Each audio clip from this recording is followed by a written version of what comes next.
Hola, hola, ¿cómo están? Bienvenidos a Puro Cuento, un streaming de pura letra en el que hablamos, pensamos y discutimos a partir de la literatura y hasta donde nos lleven las palabras.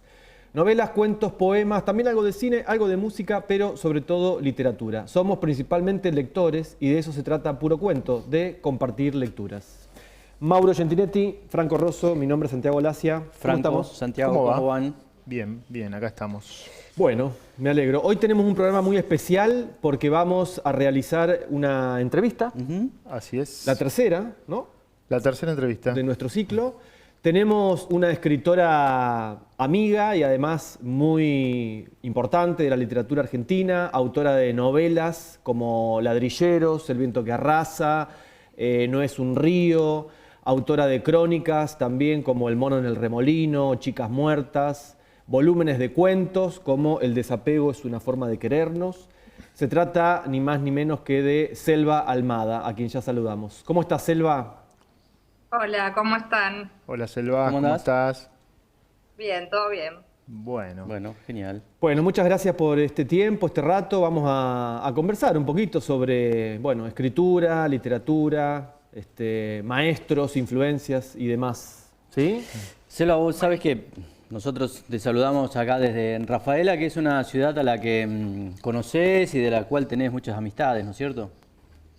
Sí, he ido algunas veces, hace tiempo que no voy, pero sí, conozco la ciudad, tengo amigas allá, amigos De una de también. estas visitas que mencionás, hemos visto publicada una crónica de hace un tiempo ya, publicada en la página web del diario Perfil, donde narrás tu visita a uno de los lugares típicos de Rafaela, de nuestra ciudad. ¿Cuál puede haber sido? ¿El castillo de Foti? no ¿El sé. autódromo? ¿El autódromo? No creo. No, Selva tuvo la oportunidad de conocer el santuario de San Expedito. Ajá. ¿Lo conocen? Sí. Creo que no. Estoy en lo lo correcto, Selva, ¿no es cierto?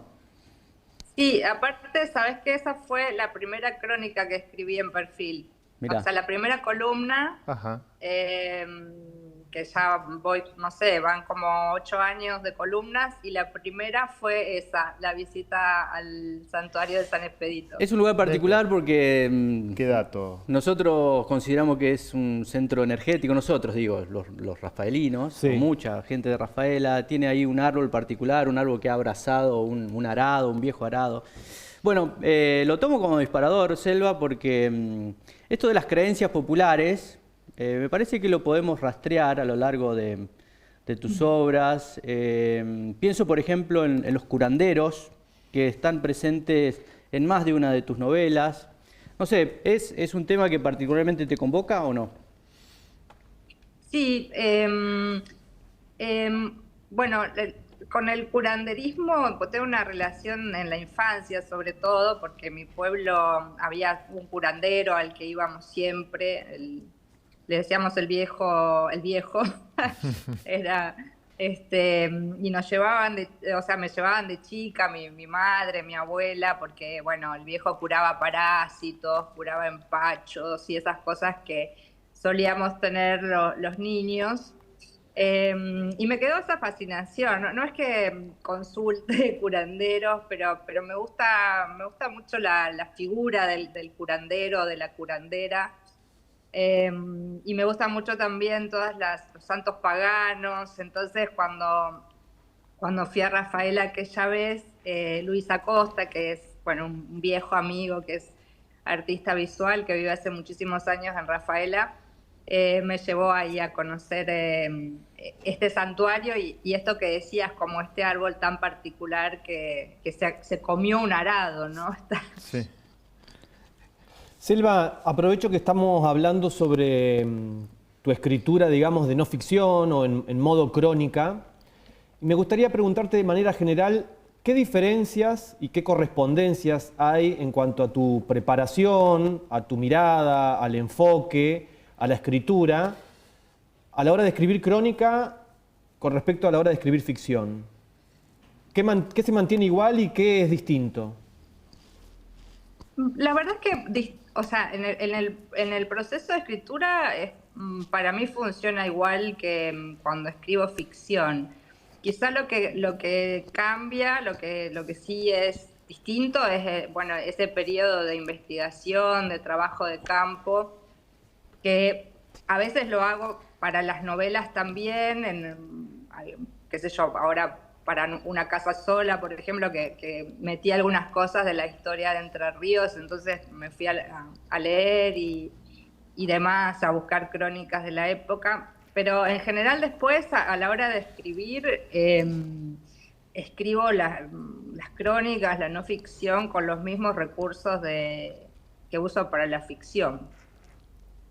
Y específicamente te quería preguntar sobre el libro El mono en el remolino, ¿no? Que son unas notas sobre el rodaje de la película Sama, dirigida por Lucrecia Martel. Bueno, a mí es un libro, además de que casi todos tus textos me gustaron muchísimo, pero ese especialmente lo recuerdo con gran cariño y como una revelación, porque me pareció todo un gesto, no solamente literario, sino también político, esa especie como de deslizamiento hacia los márgenes que haces a la hora de elegir qué contar de ese evento, digamos, que es un evento muy grosso en la vida artística argentina, poder decir esto de, bueno, estoy mirando cómo dirige, cómo narra cinematográficamente la mejor directora de cine de los últimos años en nuestro país, o una de las mejores, y sin embargo eso no aparece prácticamente en el libro. Lo que aparece es como un deslizamiento hacia los márgenes, es decir, qué hacen, qué esperan, qué sienten, cómo se sienten las personas pertenecientes a las comunidades Qom, Pilagá, Huichi, que participaron como extras, digamos, en la película, y no tanto la centralidad de ese acontecimiento. Yo te quería preguntar sobre cómo fue esa decisión, si te costó o no.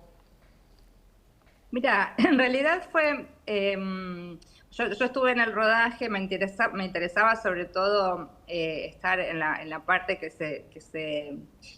se rodó en Formosa y en Corrientes, porque bueno, sabía que ahí había actores, digamos, actores no profesionales que provenían de estas comunidades originarias y me interesaba ver qué pasaba ahí, ¿no? En un rodaje que ya, bueno, es complicado cuando trabajan personas que no son actores o actrices profesionales, pero además con la característica de que eran personas que por ahí estaban acostumbradas a las cámaras cuando iban a hacer documentales, pero que ahí tenían que hacer de personajes que tenían que ver quizá con sus antepasados, pero no con su vida, o sea, la mayoría de los actores y las actrices de las comunidades, sobre todo la comunidad Qom, viven en la ciudad de Formosa, ¿no? En un barrio gigante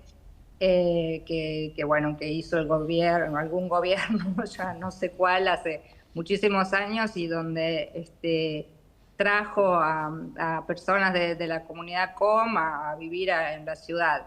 Me interesaba ver qué pasaba con eso. No es que me lo planteé como tema de escritura antes de ir al rodaje, pero sí era una de las cosas, además de verla trabajar a Lucrecia, a quien admiro muchísimo, era, bueno, ver qué pasaba con esa mezcla, ¿no? Que de repente el protagonista es un actor mexicano muy famoso, venía una actriz española muy famosa, había actores y actrices de acá del país que también son muy conocidos, y bueno, qué pasaba cuando se juntaran con los actores y actrices no profesionales y sobre todo con estas características.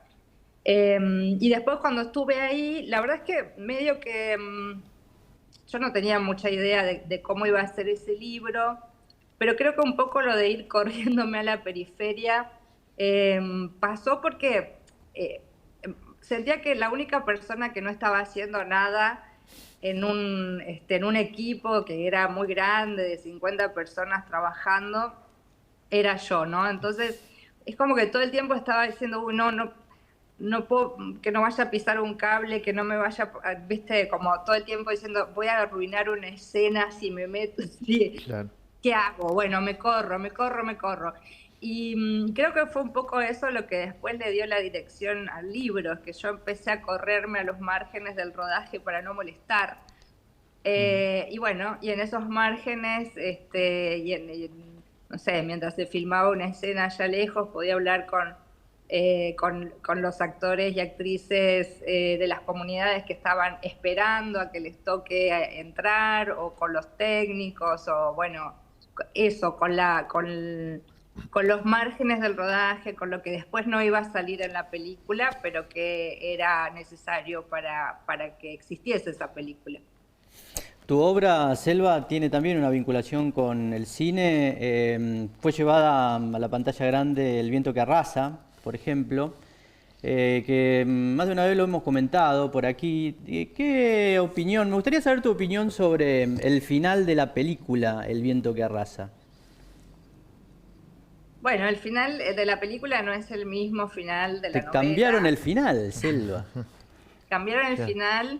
Igual creo que, bueno, cuando decís, bueno, cedés los derechos para que el libro se adapte a otro formato, también creo que hay una conciencia de que el libro puede cambiar absolutamente todo, ¿sí? Claro. Si quien realiza la adaptación así lo quiere o es su lectura. Así que bueno, nada, podía suceder que cambiaran el final. Ya, de hecho, la película está narrada desde el punto de vista de Leni, que es la única protagonista mujer del libro. Entonces, bueno, me pareció lógico también que el final la tuviera ella como protagonista absoluta, tomando alguna cosa que aparece en la novela, porque en un momento ella fantasea con alguna vez abandonar a su padre e irse para siempre de allí.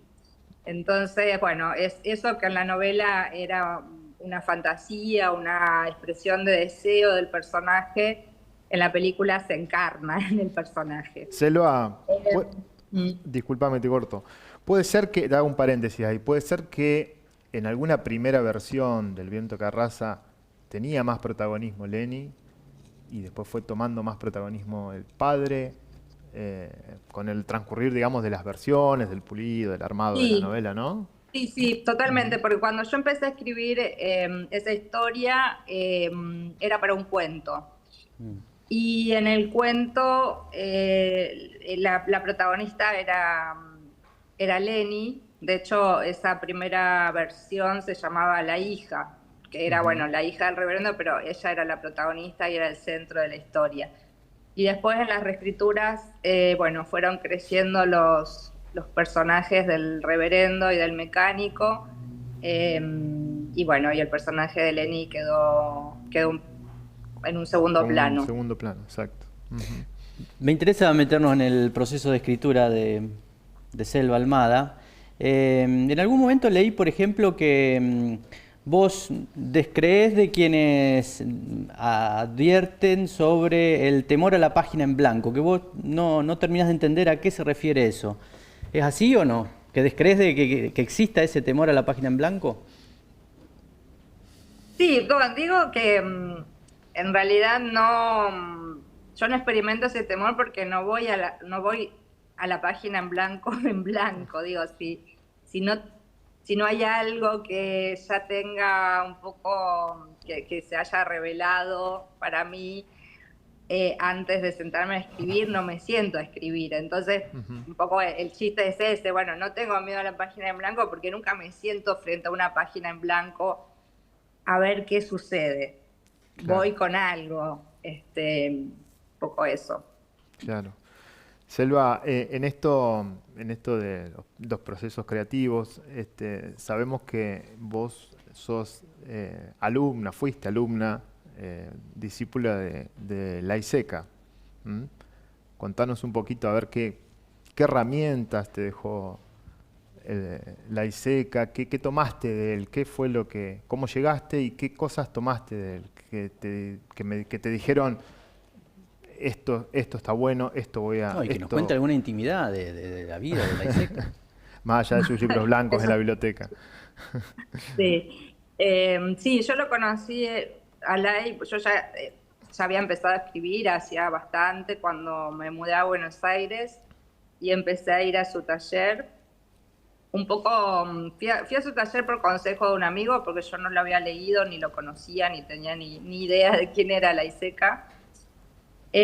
Justo ahora, hace un par de días, se inauguró en el Centro Cultural Rojas una muestra de homenaje a él, que dio clases ahí casi 20 años, y ahí fue donde yo lo conocí, en el Rojas, en el taller del Rojas. Después, bueno, empecé a ir a un grupo en su casa y fue una larga relación de 17 años, de ser su alumna, de que sea mi maestro, de una amistad también muy entrañable que tuve con él.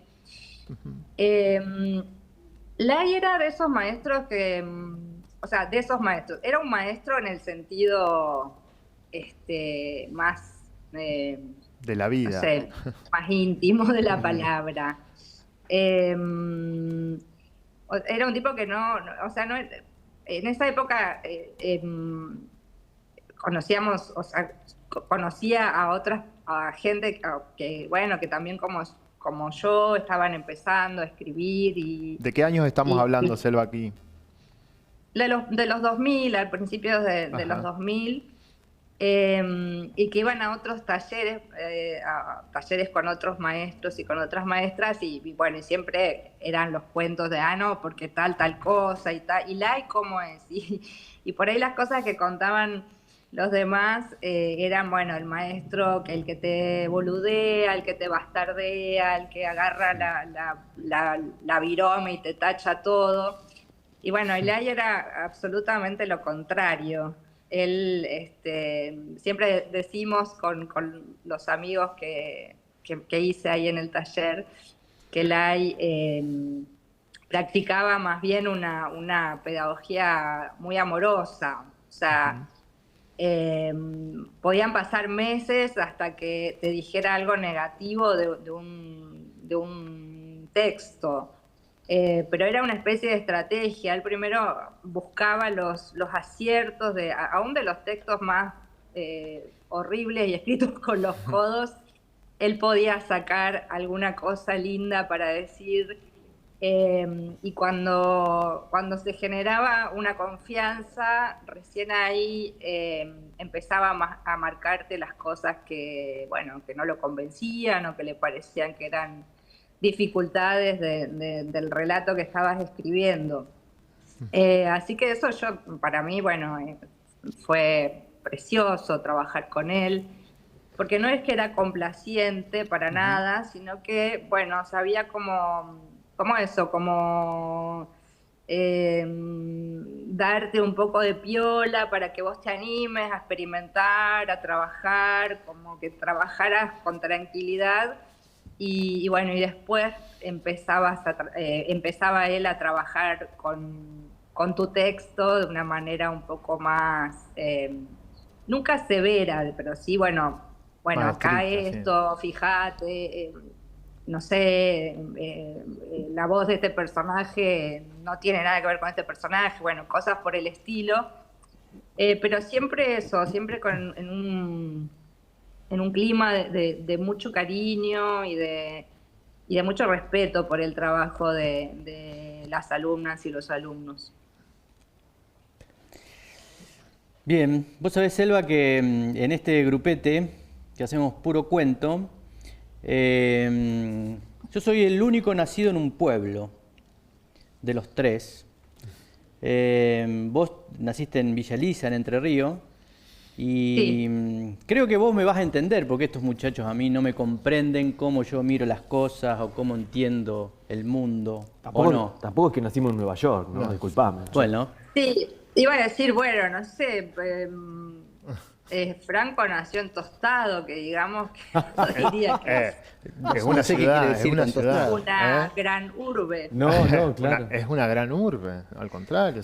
Pero me parece que tenés ahí también como una idea en cuanto a que la gente de pueblos chicos tiene una forma de concebir la realidad muy diferente, de escribirla también a lo que les pasa a la gente que nació en ciudades grandes. Sí. Bueno, qué sé yo, obviamente la gente que nació en una gran ciudad también tiene una mirada Claro. ¿no? Distinta, digo, todo. Tenemos, creo que tenemos,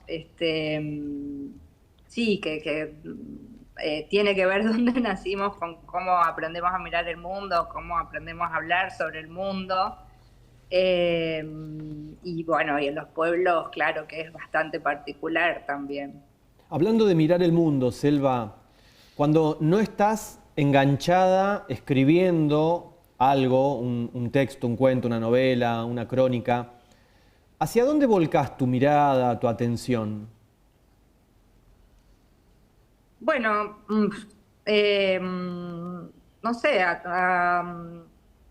bueno, por supuesto a la lectura, me gusta también el cine, me gustan las series, y me gusta también estar con gente, o sea, conversar o escuchar conversaciones, además de, bueno, de todo lo que me importa relacionado al país, a la política. Bueno, creo que medio que todos aquellos que escribimos estamos interesados siempre en un montón de cosas que después también dialogan con nuestros textos o con nuestros relatos.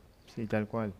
Sí, sobre todo te lo preguntaba mientras te lo preguntaba, estaba pensando en que en muchísimos momentos de tu escritura, recuerdo ahora, hay como un poder de captación de ciertos detalles sobre los personajes, sobre todo, ¿no? A la hora de describirlos en un par de renglones, detenerse para poder captar cómo se mueven esos personajes, cómo piensan, cómo perciben. Entonces esto que decías recién, digo, me gustan las conversaciones, me gusta de repente mirar a la gente.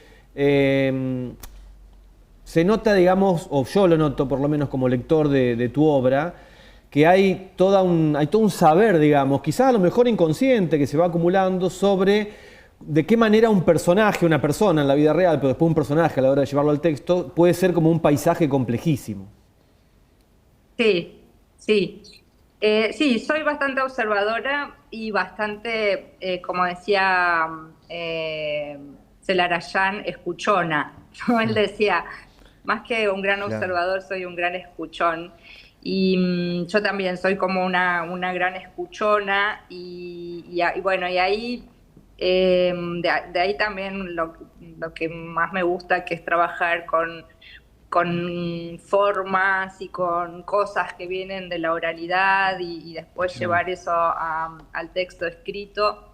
Entonces siempre estoy con la oreja parada, digamos, a ver qué aparece, qué puedo captar, y eso, bueno, se va ahí archivando en la memoria y después reaparecen los textos, o bueno, obviamente transformado, reciclado, pero sí, me interesa la gente, básicamente. Y además, como soy una persona muy callada, soy como la ideal para que la gente me cuente cosas, ¿no? ¿Viste? Claro. Soy de esas personas a las que la gente le cuenta cosas, porque como habla poco y la gente tiene que llenar los Claro. silencios. Así que, bueno, también me aprovecho un poco de eso después para escribir. Selva, bueno, estás de un reciente estreno de libro, ¿no es cierto? Una casa sola, Sí. que ha salido hace unos meses atrás, en donde raramente aquí el personaje principal es justamente una cosa, una casa, ¿no? Más que una persona. Cosa, una casa. Una cosa casa. Una cosa casa. Bueno, nada, brevemente, contanos un poquito esa experiencia, ¿no? Bueno, sí, la novela salió ahora en marzo, es una novela que empecé a escribir hace muchos años, las primeras escenas, pero bueno, empecé a trabajar ya con más frecuencia y en una escritura más sostenida el verano del 2025. Estuve trabajando varios meses en una novela que no fue, que era otra novela. Uh-huh. Y así que, bueno, recuperé de esa versión que no me gustaba las cosas que más me interesaban y que tenían que ver con eso, tenían que ver con la mirada de la casa y con la voz de la casa, que en esa primera versión no hablaba. Y bueno, empecé a trabajar de nuevo ya con la idea de que la casa fuera quien contara y que apareciera esa otra voz, que es la voz del monte, la voz de la voz de los espectros que viven en ese monte. Fue una escritura bastante rápida, o sea, bastante rápida, pero porque hacía también mucho tiempo que ese universo estaba un poco armándose en mi cabeza. Buenísimo.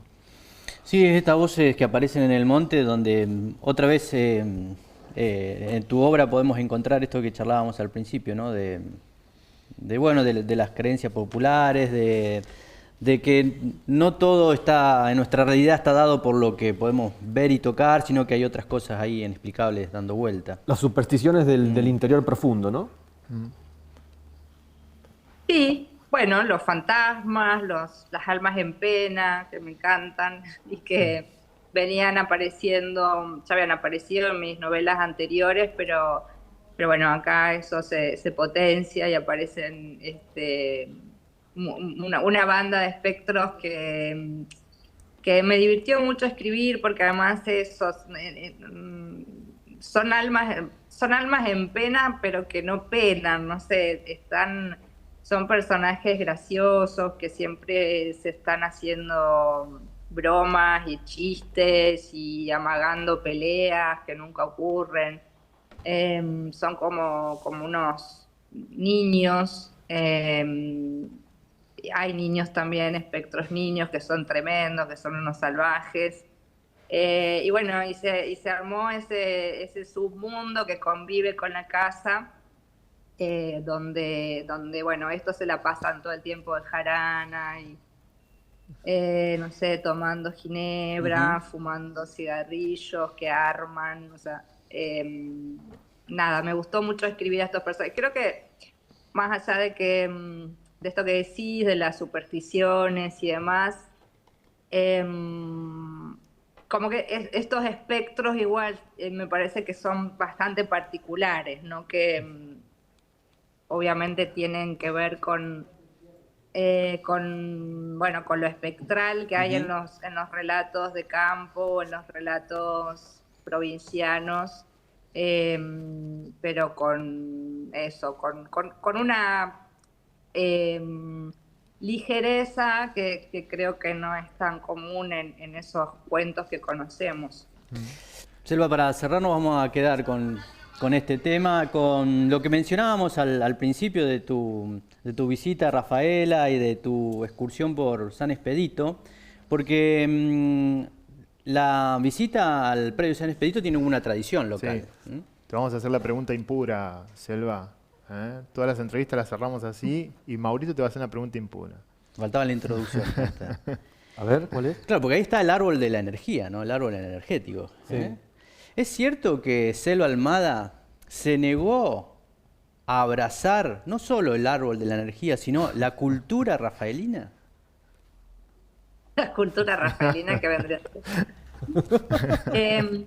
Sí, el árbol es verdad, no, me dio un poco de pudor y no lo abracé. La cultura rafaelina, no sé, no la conozco. Fue exagerado, Fui un par de veces y nada, es una ciudad bastante particular. Justo para cerrar. Bueno. Selva querida, muchísimas gracias por esta entrevista. Nos quedan un montón de preguntas afuera y de temas para seguir tocando, pero bueno, será la próxima, que seguramente habrá otra oportunidad. Seguro, cuando quieran. Bueno, muchas gracias. Gracias, Selva. Gracias, Selva. Nos vemos pronto. Y nosotros nos reencontramos en 7 días. Por supuesto. Bueno, que disfruten la charla con Selva. Muchas gracias. Gracias. Chau, chau. Nos vemos.